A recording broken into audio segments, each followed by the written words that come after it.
Dicen que uno no se da cuenta del momento exacto en que empieza a perderse. A veces no hay una gran crisis, ni una caída dramática, solo un cansancio, una desconexión, un silencio incómodo dentro del pecho, una sensación de estar aquí, pero sin estar del todo. Y en ese espacio hueco entre lo que somos y lo que deberíamos ser, es donde empieza a morir algo. ¿Te has sentido así últimamente? Tal vez no sea casualidad. Tal vez no es solo estrés o rutina. Quizás lo que estás sintiendo es algo que Nietzsche ya había previsto hace más de un siglo. Tal vez no estás roto tú. Tal vez es el mundo el que se rompió por dentro. Y tú solo estás sintiendo sus grietas. Antes de comenzar, me gustaría pedirte que des like y te suscribas al canal para que siempre estés al tanto de nuestros videos. Así ayudas mucho al canal. Vamos a continuar. Friedrich Nietzsche escribió alguna vez: Dios ha muerto y nosotros lo hemos matado. No hablaba de religión en el sentido superficial. No se refería a un templo o a un dogma. Hablaba de algo más profundo, la pérdida del centro. La desconexión de ese principio que daba sentido a todo. Y cuando ese centro desaparece, lo demás empieza a colapsar. En este video vamos a caminar por ese terreno resquebrajado, no para quedarnos ahí, sino para entender cómo llegamos hasta aquí y qué podemos hacer con esta herida abierta que muchos llevamos por dentro. Vamos a mirar de frente al vacío, sin adornos ni soluciones rápidas. Nietzsche será nuestro punto de partida, pero no estará solo. Carl Gustav Jung nos ayudará a entender lo que ocurre dentro de nuestra psique cuando el sentido se esfuma. Kierkegaard, Simone Weil, Byung-Chul Han. Todos ellos lanzaron preguntas parecidas, desde distintos ángulos, y juntos construyen un mapa que no pretende darte respuestas fáciles, sino recordarte que el camino hacia adentro también es una forma de resistencia. Esto no será una charla académica ni una lección moral, será una conversación honesta entre tú, tu sombra, y esa parte tuya que ya intuye que algo tiene que cambiar. Porque a veces, el verdadero despertar comienza cuando dejamos de fingir que todo está bien. Vivimos rodeados de promesas, promesas de felicidad, de éxito, de seguridad. Nos dicen que si compramos tal cosa, si alcanzamos cierto puesto, si seguimos esta rutina o aquella dieta, entonces vamos a estar bien. Pero algo no encaja, porque incluso cuando logramos eso que queríamos, el vacío sigue ahí, callado, discreto, pero presente. Ese malestar no es nuevo.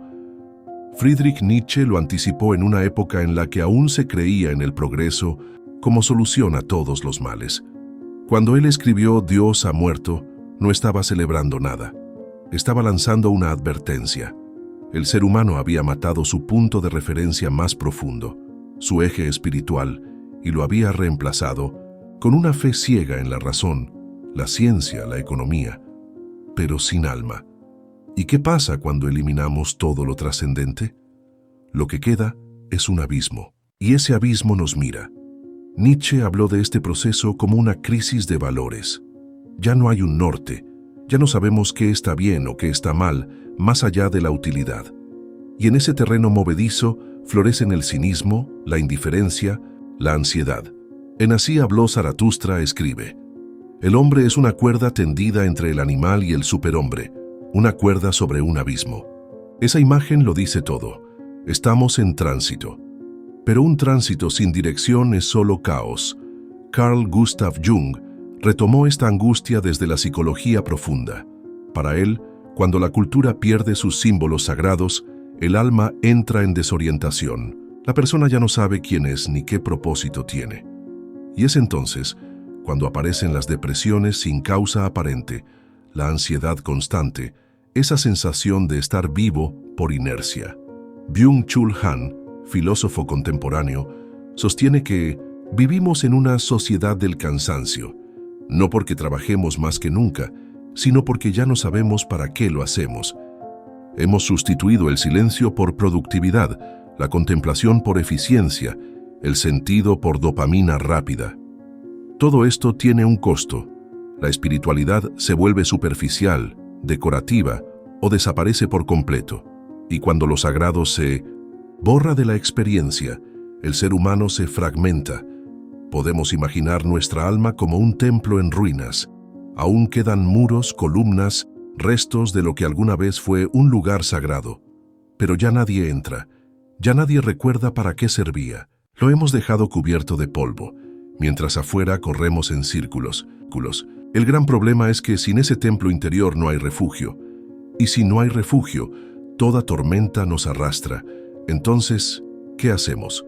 Volvemos a creencias antiguas, inventamos nuevas, negamos el vacío o lo enfrentamos. La propuesta de Nietzsche no era regresar al pasado, era crear nuevos valores, construir sentido desde la experiencia individual, desde la verdad vivida y no impuesta. Pero eso exige algo que casi nadie quiere ofrecer: responsabilidad total sobre la propia existencia. Y eso duele, porque responsabilizarse por el propio camino implica renunciar a las excusas, implica mirar hacia adentro y aceptar que tal vez somos nosotros quienes hemos apagado la llama. La pregunta es, ¿estamos dispuestos a encenderla de nuevo? Lo más inquietante de esta crisis espiritual es que muchas veces pasa desapercibida. No se manifiesta como un grito, sino como un susurro constante. Nos acostumbramos a vivir con una leve incomodidad, con un malestar sutil que no podemos nombrar, pero está ahí. Y mientras más lo ignoramos, más se enraiza. La modernidad prometió libertad, pero lo que nos dio fue una libertad hueca, libertad para consumir, para distraernos, para elegir entre superficialidades, pero no para conectar con lo profundo, no para detenernos y escuchar lo que el alma tiene que decir. Nietzsche lo entendía como pocos. Quien tiene un porqué para vivir puede soportar casi cualquier cómo. Esta frase, que luego retomaría Viktor Frankl tras sobrevivir a los campos de concentración, encierra una verdad radical. No necesitamos certezas absolutas, necesitamos sentido, algo que nos sostenga incluso cuando todo afuera se cae a pedazos. El vacío espiritual no es un problema exclusivamente religioso, es psicológico, cultural, existencial. Afecta la forma en que amamos, trabajamos, soñamos y, sobre todo, afecta la manera en que sufrimos. Porque cuando el dolor no tiene sentido, se vuelve insoportable. Pero cuando ese dolor se integra en una narrativa más profunda, puede transformarse en semilla. Simone Weil decía: la desgracia arrastra el alma como un viento violento, pero si encuentra una raíz, no puede arrancarla. La raíz entonces es ese eje interno que nos mantiene de pie. Y hoy, más que nunca, necesitamos reencontrarlo. Este es el dilema que Nietzsche planteó. ¿Qué queda del ser humano cuando el marco que lo sostenía desaparece? ¿Puede el alma renacer desde sus propias cenizas? Esa es la pregunta que nos acompaña, silenciosa, cada vez que cerramos los ojos y no sabemos hacia dónde mirar. Hay momentos en la vida en los que algo se rompe por dentro. No se escucha un sonido, no hay testigos, pero uno sabe, sin lugar a dudas, que ya no es la misma persona. Esos momentos no avisan. A veces llegan en medio de la rutina, del éxito aparente, de una calma artificial, y de pronto, todo pierde sabor. Lo que antes daba seguridad, ahora pesa. Lo que antes ilusionaba, ahora confunde. Carl Jung llamó a eso el encuentro con la sombra. Y no se refería a algo maligno, sino a lo que hemos escondido de nosotros mismos. Heridas, deseos, miedos, traumas, impulsos reprimidos, todo eso que por miedo o vergüenza empujamos al fondo. Pero la sombra no desaparece, solo espera. Nietzsche, desde otro ángulo, hablaba del caos como materia prima del espíritu creador. En Así habló Zaratustra, escribió: uno debe tener caos en sí mismo para poder dar a luz a una estrella danzarina. Esa frase no es solo poética, es una declaración de método. No hay transformación sin desorden, no hay despertar sin pérdida. En la tradición griega, el mito de Perséfone ilustra esta travesía. La joven diosa es raptada por Hades y llevada al inframundo. Lo que parece un acto violento termina revelando una dimensión interna. Perséfone, En el fondo no solo desciende, se convierte en reina de ese mundo oscuro, lo habita, lo comprende, lo transforma, y desde entonces vive entre dos mundos, la luz de la superficie y la profundidad del subsuelo. Ese viaje simbólico refleja lo que ocurre en el alma cuando atraviesa el dolor. No se trata de hundirse por gusto, ni de glorificar el sufrimiento. Se trata de aceptar que ciertas verdades solo se revelan en el fondo, y que no todo fondo es un final. A veces es un umbral. Byung-Chul Han observa que vivimos en una época que ha declarado la guerra al dolor. Lo medicalizamos, lo evitamos, lo negamos, y sin embargo, el alma necesita atravesar ciertas heridas para encontrar su forma. Cuando todo se vuelve cómodo, también se vuelve superficial. El alma, por el contrario, se profundiza en la grieta. Simone Weil, filósofa y mística, escribió: «La desgracia extrema hace que el alma sea como una llanura lisa y desnuda sobre la cual no queda absolutamente nada. Entonces Dios se posa sobre ella». Esa frase no habla de religión institucional, habla del misterio, de ese momento en que el yo se deshace y algo más grande puede aparecer, y en la experiencia de muchas personas, no es en los logros donde descubren su verdad más profunda, es en la pérdida, no en la cima, sino en la caída, porque la caída nos obliga a soltar lo falso, a dejar lo que ya nos sostiene, y ahí, en medio del escombro, el alma comienza a hablar. Tal vez por eso Jung decía que el encuentro con uno mismo es al mismo tiempo un encuentro con lo divino. Porque cuando se cae la máscara, cuando ya no hay nada que demostrar, lo que queda es lo esencial, y eso, aunque duela, puede ser el verdadero inicio de la transformación. Muchas veces, el dolor actúa como un maestro silencioso. Nos arranca de la superficie y nos arroja al fondo, no para castigarnos, sino para obligarnos a ver. Porque en la velocidad del mundo moderno, rara vez nos detenemos a escuchar lo que llevamos dentro. Pero cuando la vida se detiene, por un duelo, una enfermedad, una ruptura, algo se abre, algo que no sabíamos que estaba ahí. En esas grietas es donde entra la luz, decía Leonard Cohen, y Jung afirmaba algo parecido. Lo que no se hace consciente se manifiesta en nuestras vidas como destino. Lo que evitamos mirar termina dirigiendo nuestra vida desde las sombras. Por eso, el descenso no es solo necesario, es inevitable. Tarde o temprano todos somos llamados a mirar hacia adentro. En las tradiciones iniciáticas, este proceso se representa como la noche oscura del alma, un momento en que todo lo conocido desaparece.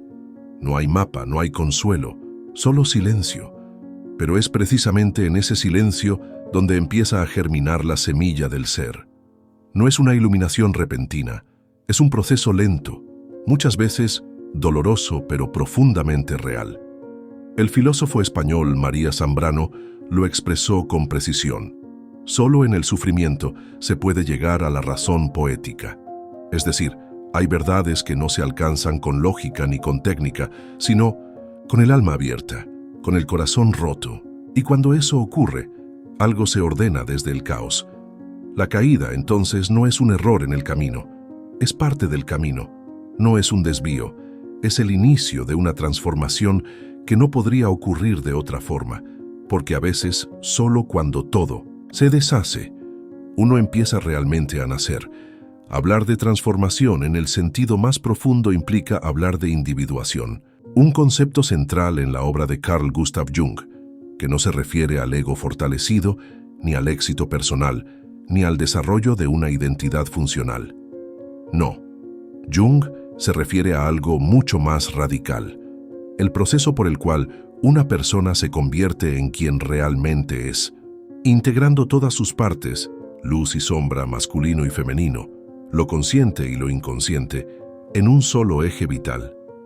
En sus propias palabras, la individuación significa convertirse en un individuo, en el sentido de ser indivisible, una unidad aparte, indivisible y total. Esta unidad, sin embargo, no es algo que se alcanza simplemente con introspección intelectual. Es una travesía, una que exige perderse, fragmentarse, confundirse, una que atraviesa dolor, renuncia, silencio. Porque para encontrar lo esencial, primero hay que soltar lo accesorio. En la tradición alquímica, que Jung estudió profundamente, este proceso era simbolizado como una serie de etapas de transformación de la materia, donde el alma, representada por el plomo, debía pasar por fases de disolución, putrefacción y muerte simbólica para, eventualmente, transformarse en oro. El oro como metáfora del sí mismo, ese centro interior que no depende del ego, pero que lo integra. El sí mismo no es la máscara social, no es la idea que tenemos de nosotros, es aquello que nos sostiene en el abismo, aquello que permanece cuando todo lo demás se cae, y para llegar a él, muchas veces hay que atravesar el fuego, porque el ego se resiste, quiere control, certezas, reconocimiento, pero el alma quiere verdad, y muchas veces la verdad duele. Nietzsche, en su crítica a las estructuras morales y religiosas que limitaban al individuo, también hablaba de un tipo de transfiguración interior. En La Gaia Ciencia escribió: debemos llegar a ser quienes somos. Pero eso no es un llamado a la autenticidad superficial, es una exigencia ontológica. Ser quien uno es no significa hacer lo que se quiere, sino atravesar lo que uno esconde.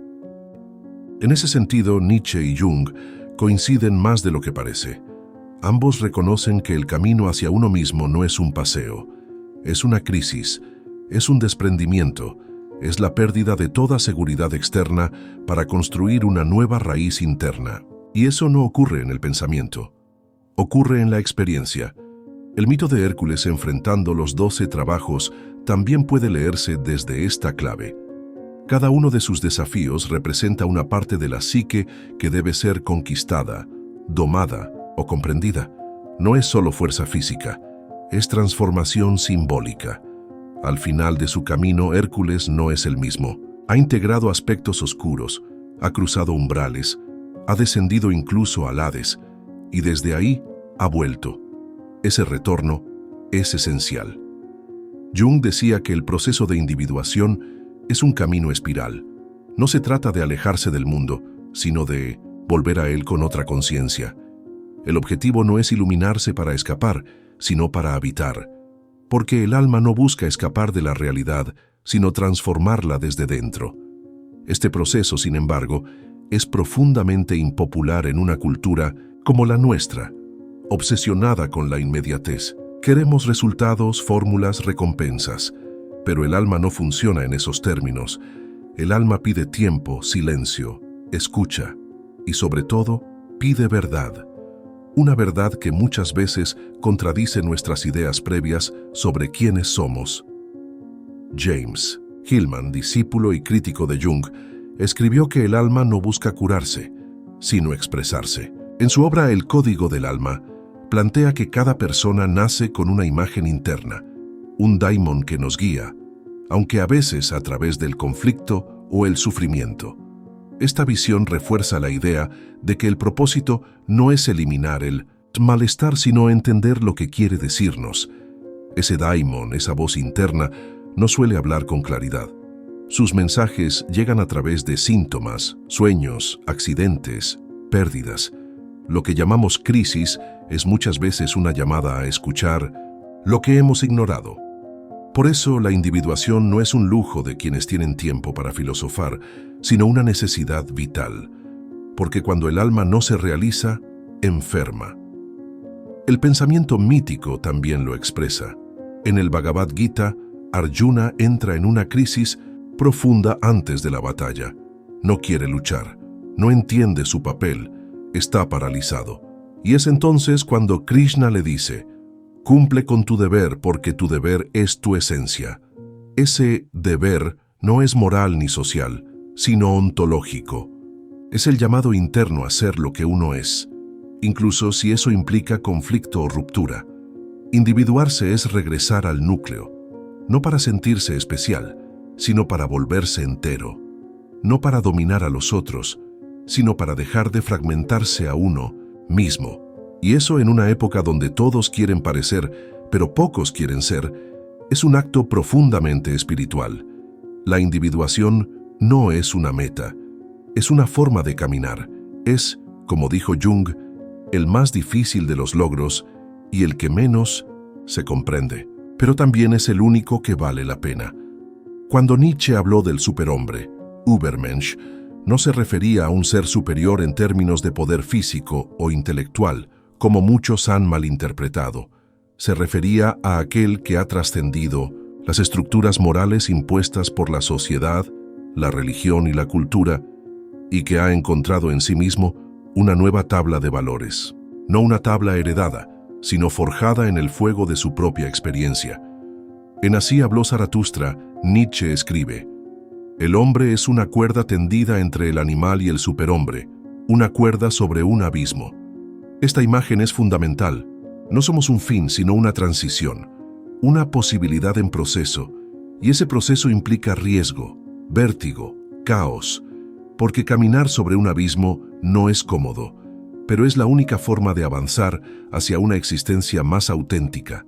Ese superhombre no es alguien que ha eliminado sus instintos, ni alguien que ha negado su humanidad.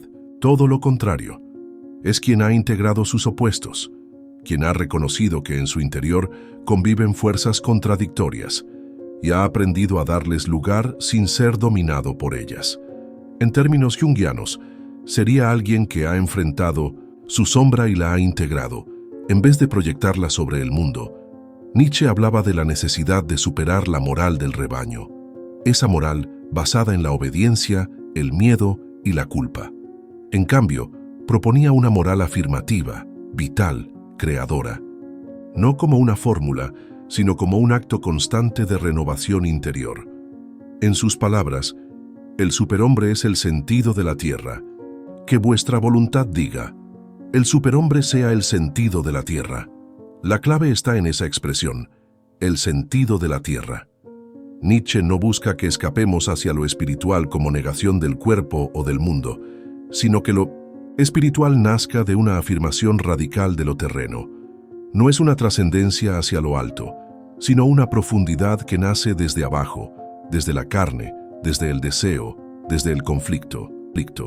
Aquí es donde Jung y Nietzsche nuevamente se tocan. Para Jung, la totalidad solo se alcanza cuando el ser humano reconoce y asume sus polaridades, lo masculino y lo femenino, el bien y el mal, lo consciente y lo inconsciente. No se trata de eliminar uno de los polos, sino de vivir en tensión creativa entre ellos. La verdadera madurez no es la perfección moral, sino la integración de lo que se es. Este proceso, por supuesto, es incómodo. La psique humana prefiere la estabilidad, el blanco o el negro, las respuestas rápidas. Pero la transformación real ocurre en el gris, en lo ambiguo, en lo contradictorio. El filósofo Heráclito ya lo decía siglos antes. El camino hacia arriba y el camino hacia abajo son uno y el mismo. No hay luz sin sombra, no hay elevación sin descenso. No hay superhombre sin atravesar el abismo de lo humano. También, en el mito de Shiva, dentro del hinduismo, encontramos esta figura de integración. Shiva no es solo destructor, es también regenerador. No es solo asceta, es también danzante. Representa esa fuerza que contiene opuestos en una misma figura. Muerte y renacimiento, silencio y movimiento, vacío y plenitud. Y solo cuando se reconoce esa ambivalencia, se puede hablar de verdadera trascendencia. Esta integración no es un acto instantáneo ni una conquista definitiva. Es un proceso continuo, frágil, humano, porque no hay un punto final donde uno pueda decir, ya estoy completo. Cada día la vida nos vuelve a desordenar, nos desafía, nos rompe, y también nos ofrece la posibilidad de reconstruirnos desde otro lugar. El superhombre no es una meta lejana, sino una dirección. Es la expresión de un alma que se niega a vivir bajo patrones muertos, que se arriesga a pensar, a sentir, a elegir por sí misma, aunque eso implique soledad, porque quien se libera de las normas impuestas también se libera de las pertenencias automáticas, y eso duele. Pero también libera. Jung decía que el encuentro con el sí mismo produce una sensación de luminosidad. No es simplemente un momento de claridad racional, sino una experiencia que toca lo sagrado dentro del individuo. El superhombre, entendido así, no es un héroe sin dudas, sino alguien que ha tocado lo profundo y que desde ahí vive, no para dominar, sino para habitar el mundo con otra presencia. El poeta Rainer Maria Rilke escribió: «El futuro entra en nosotros para transformarse en nosotros mucho antes de que ocurra». Esta frase condensa la esencia del superhombre. No se trata de una figura externa, ni de una utopía, sino de una posibilidad que ya habita en cada uno de nosotros, pero que exige ser cultivada con coraje, con conciencia, con entrega. Y quizá en una época saturada de ruido, de distracción y de superficialidad, ser fiel a esa posibilidad sea el acto más radical, porque integrar los opuestos no es un lujo espiritual. Es la única forma de dejar de vivir divididos. Dios ha muerto, y nosotros lo hemos matado. Esta afirmación de Nietzsche en la Gaia Ciencia no es una celebración ni una burla, es un grito desgarrador. Es el reconocimiento de una fractura espiritual profunda, no porque Nietzsche quisiera destruir la fe, sino porque comprendía que el mundo moderno ya no podía sostenerla como antes. Las certezas se habían derrumbado, pero no habíamos encontrado nada que las reemplazara. El problema no era la ausencia de Dios, sino el vacío que quedaba en su lugar. Nietzsche escribe: «No estamos errando como a través de una nada infinita, no sentimos el soplo del espacio vacío». Ese vacío no es solo filosófico, es existencial, y duele, porque la ausencia de un centro, de un sentido trascendente, deja al individuo flotando sin dirección. Jung, al leer a Nietzsche, entendió que este Dios muerto no era un simple concepto teológico, sino una crisis psíquica colectiva. En su obra Símbolos de Transformación, afirma que cuando los grandes símbolos religiosos pierden su fuerza, el inconsciente comienza a manifestarse de forma caótica. Sueños perturbadores, ansiedad, depresión, adicciones. El alma clama por un sentido que ya no encuentra fuera, pero que aún no sabe buscar dentro. El hombre moderno, entonces, queda atrapado entre dos mundos, el viejo que se ha desmoronado y uno nuevo que aún no nace. Vive, como diría Ortega y Gasset, sin proyecto, sin misión, sin alma. Llena su vida de ruido, de metas vacías, de consumo, de imágenes. Pero por dentro está hambriento, no de placer sino de propósito. Y es aquí donde la psicología profunda, la filosofía existencial y la espiritualidad convergen, porque el vacío no se llena con objetos ni con información, se llena con presencia, con conciencia, con significado. Viktor Frankl, psiquiatra y sobreviviente de Auschwitz, escribió: «La vida nunca deja de tener sentido. Incluso el sufrimiento puede tenerlo si se lo comprende desde una actitud interior». Frankl llamó a esto la voluntad de sentido. No es la voluntad de poder ni de placer. Es una búsqueda más silenciosa, más honda, y cuando esta búsqueda se reprime o se ignora, el alma se resiente. Aparece la angustia difusa, la sensación de que algo falta, aunque aparentemente no falte nada. La muerte de Dios, en este sentido, no solo señala la caída de una figura divina, sino el colapso de una estructura simbólica que daba unidad al alma humana. Nietzsche no ofrecía consuelo, no lo pretendía, pero su diagnóstico era preciso. Nos había quedado la libertad, sí, pero también la intemperie. ¿Qué hemos hecho al soltar esta tierra de su sol?, pregunta. Es una imagen brutal. Hemos soltado el eje, y ahora todo gira sin centro. El hombre moderno se ha vuelto huérfano, no solo de Dios, sino de sí mismo. Este estado de orfandad espiritual, aunque incómodo, puede ser fértil, porque obliga a preguntarse: ¿qué valores son realmente míos? ¿Qué creencias sostengo porque las viví y no porque las heredé? ¿Qué sentido le doy a mi sufrimiento, a mi existencia, a mi muerte? Son preguntas que duelen, pero también despiertan. Como dijo Camus, el sentido de la vida es la más urgente de las preguntas, y evitarla no nos protege, solo nos duerme. El hombre moderno, desprovisto de marcos sagrados, Intenta fabricar sustitutos. Idolatra la tecnología, el progreso, el éxito individual. Pero nada de eso logra tocar el núcleo, porque el núcleo no se calma con estímulos externos. Como escribió Søren Kierkegaard, la desesperación es no querer ser uno mismo. Y eso es precisamente lo que ocurre cuando se vive desde máscaras, desde identidades impuestas por la cultura, sin una raíz interior. Nietzsche, lejos de proponer un nihilismo destructivo, señalaba la urgencia de crear nuevos valores, no como imposición colectiva, sino como un acto radicalmente personal. El que tiene que crear valores tiene que ser un aniquilador y romper valores, escribió.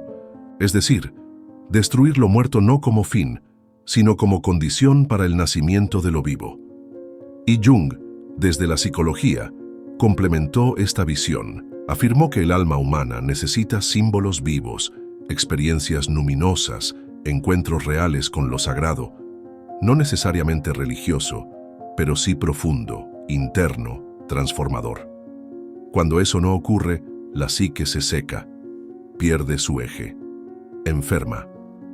La muerte de Dios es entonces también una invitación a mirar hacia adentro, a dejar de esperar que el sentido venga de afuera, a atreverse a construir un puente hacia lo desconocido. Como lo expresa el místico maestro Eckhart, para encontrar al Dios verdadero, uno debe abandonar incluso la idea de Dios. Ese abandono no es rechazo, es apertura. El vacío no es el fin, es el umbral. Y cruzarlo con honestidad puede ser el inicio de una vida más auténtica. Porque solo cuando reconocemos el silencio, podemos empezar a escuchar lo que realmente importa.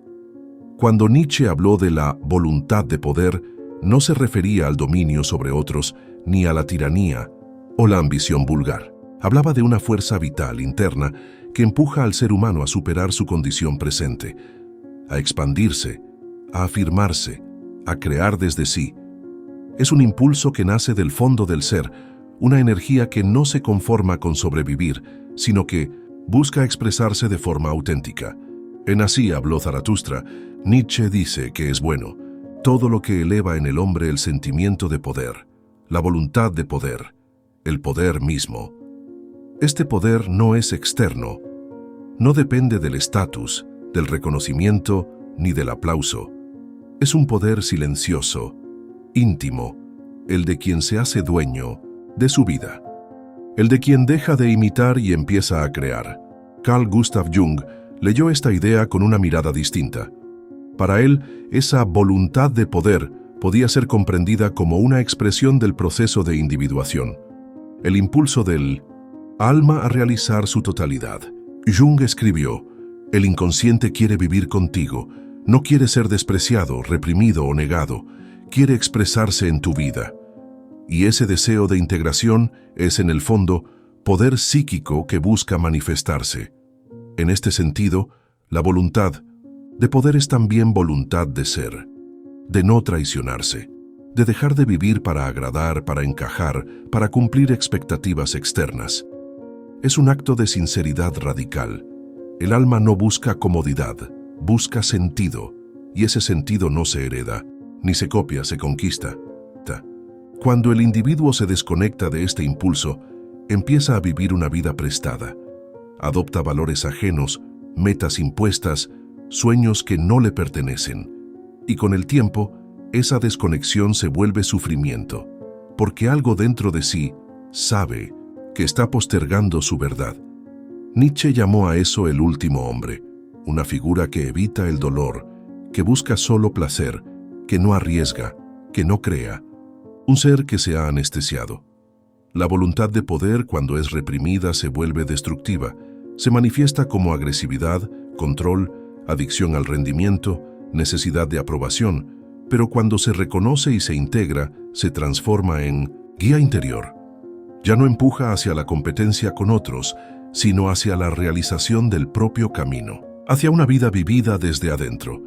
La mitología está llena de símbolos que representan este impulso.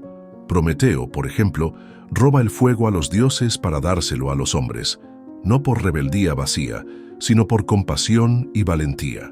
El fuego simboliza el conocimiento, la luz interior, la chispa que transforma. Y ese acto tiene un precio. Prometeo es castigado, porque traer luz, como encarnar la propia verdad, tiene consecuencias. Uno pierde ciertas seguridades, pero también gana presencia. Otro símbolo potente es Hércules, enfrentando sus 12 trabajos.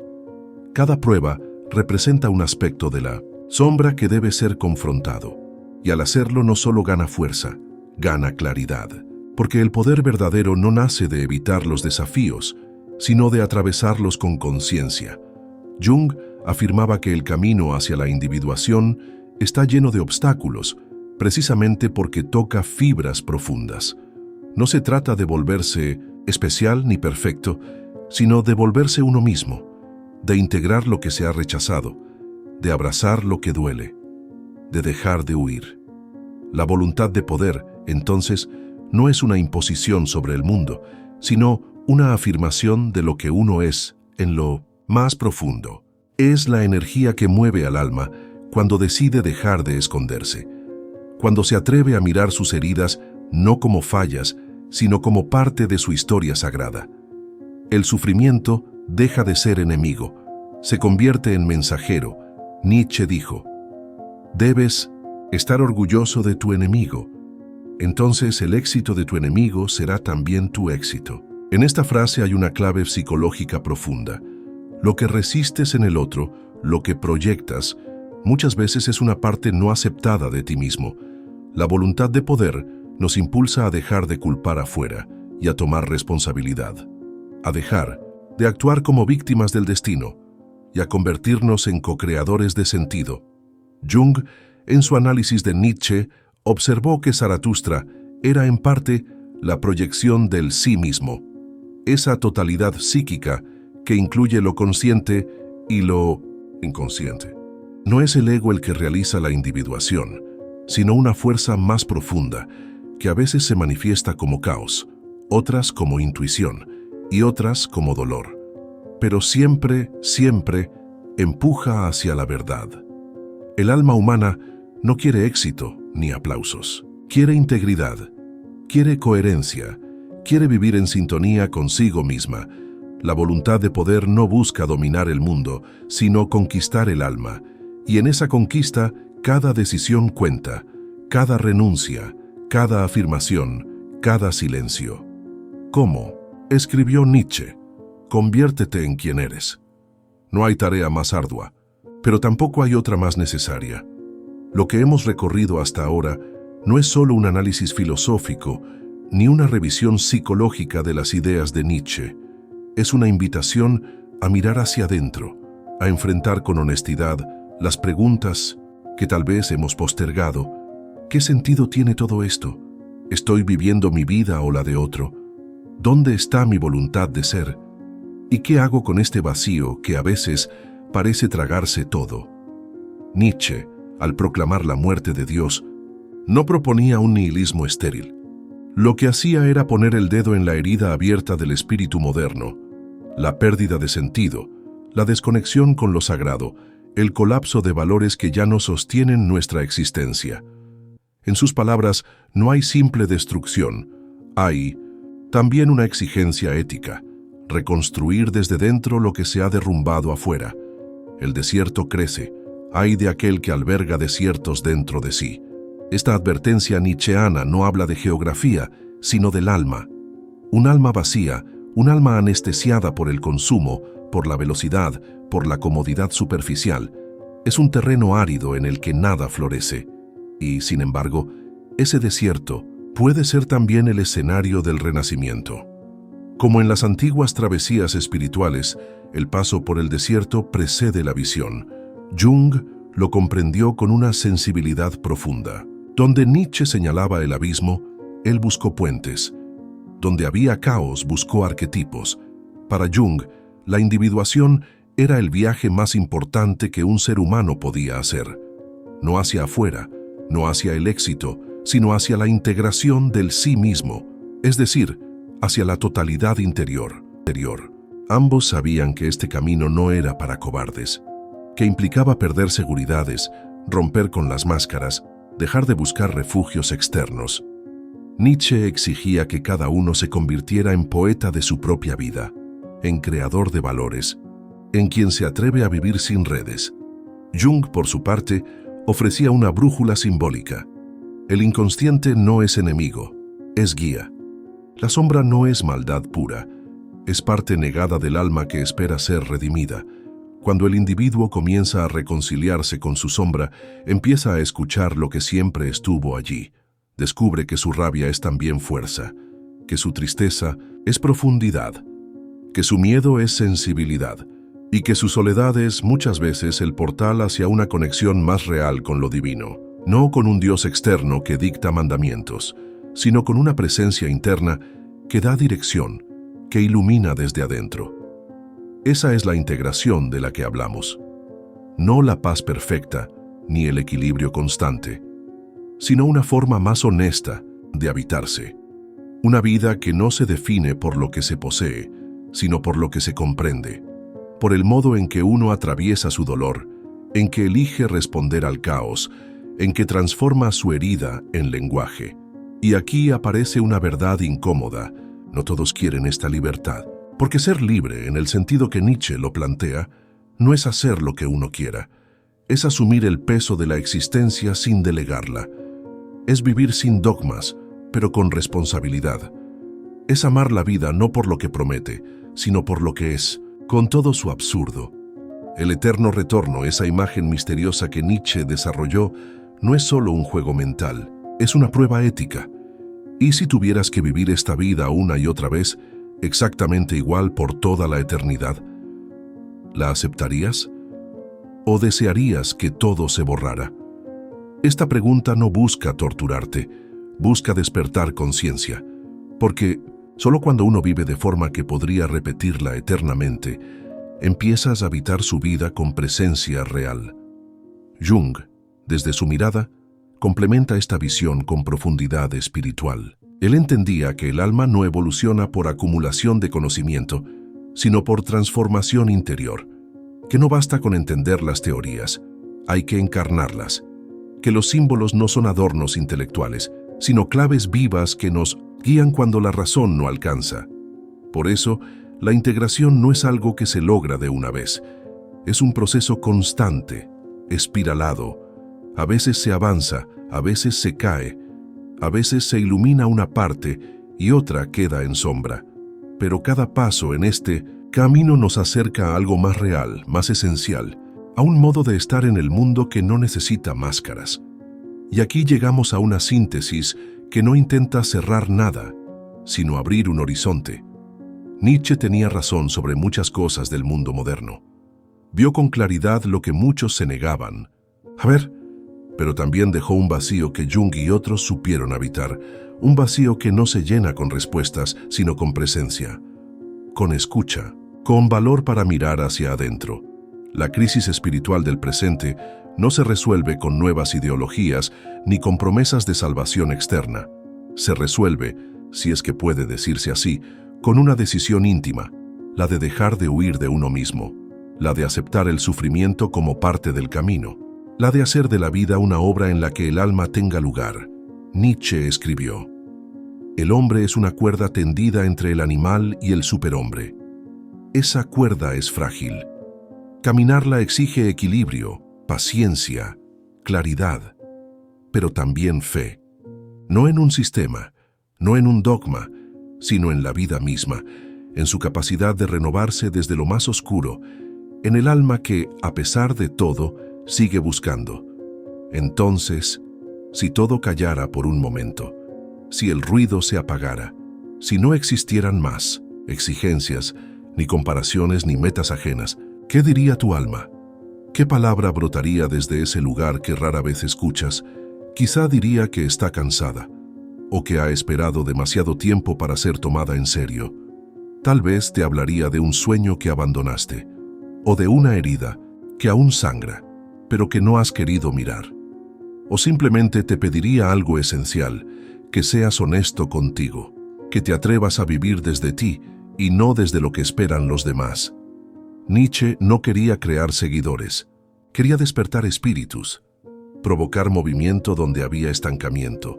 Su filosofía no es una doctrina, es una sacudida, y por eso incomoda, porque apunta a lo más íntimo, a esa parte tuya que se siente atrapada, domesticada, apagada, y le dice: levántate, sé tú, cueste lo que cueste.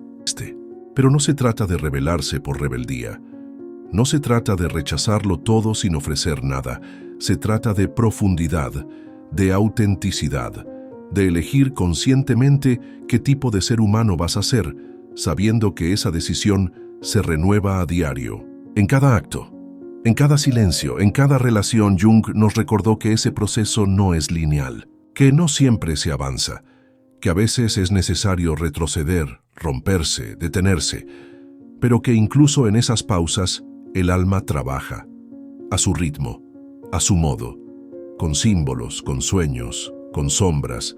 No importa cuántas veces caigas, importa que no dejes de buscar.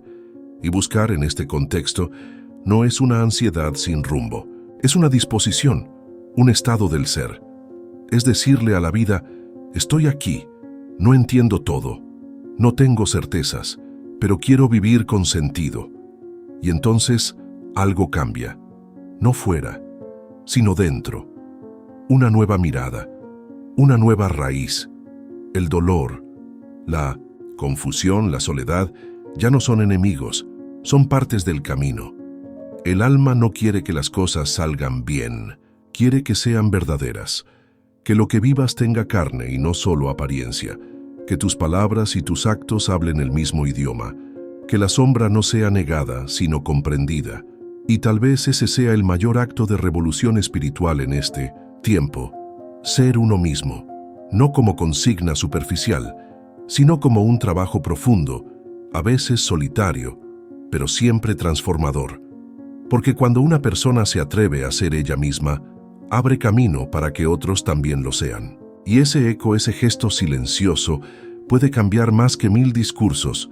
Así que aquí estamos, con más preguntas que respuestas, con más grietas que certezas, pero también con una posibilidad, la de vivir desde el alma, desde el fondo, desde donde todo empieza. Y si te atreves a escucharte, quizá descubras que el sentido no estaba allá afuera, que siempre estuvo esperándote, justo donde más duele, justo donde más brilla.